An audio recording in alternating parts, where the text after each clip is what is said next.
The Shape of Water is a love story set in the 1960s. The lovers are a mute cleaning lady and an amphibian man who has a muscled torso but also scales and gills.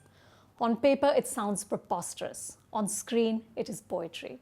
Guillermo del Toro's film is fantastical, gorgeous, nutty, and so moving that I wept. Del Toro has a frenzied, fiercely original imagination. His worlds are populated by magical creatures with a propensity for both great good and jaw-dropping evil. But even the most awful are fully realized and utterly fascinating. Here, that character is Colonel Richard Strickland, a power-hungry, sadistic government official played by Michael Shannon. Strickland, armed with an electric cattle prod, enjoys torturing the creature, who reciprocates by biting his fingers. After that, the creature, who was found somewhere in the jungles of the Amazon, is chained. But not everyone is afraid of him. Eliza, who cleans up the blood that Colonel Strickland sheds, sees the creature's beauty. Both are voiceless, but they communicate through sign language and eggs. He likes them. Citing science and national security, the powers that be resolve that the creature must die, but Eliza gets in the way. She says, or rather she signs, "All that I am, all that I've ever been, brought me here to him." How far does this love story go?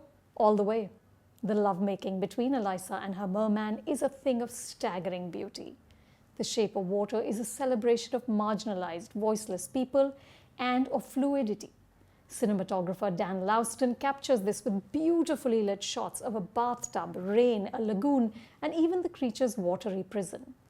The visuals and colors enhance the fairy tale nature of the story, but the rich emotions ground it. The acting is superb, especially the Oscar-nominated Sally Hawkins, who is the beating heart of the film. Her love for her merman is sweet, tender, and unforgettable. I also enjoyed the wonderful Richard Jenkins, Octavia Spencer, and Michael Stuhlbarg, who plays a Russian spy. And of course Shannon, whose Colonel Strickland is a villain so contorted and tortured himself that you almost want to help with a hug and therapy. The Shape of Water is obviously inspired by Creature from the Black Lagoon, also a story set during the Cold War of a half-man, half-fish creature.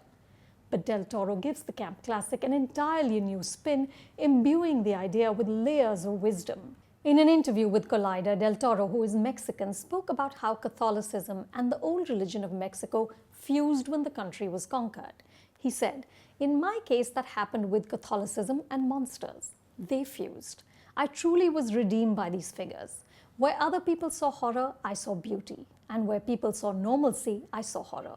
I realized that true monsters are in the human heart." The Shape of Water is visionary filmmaking. I'm going with 4 stars. For more reviews like this, subscribe to Film Companion.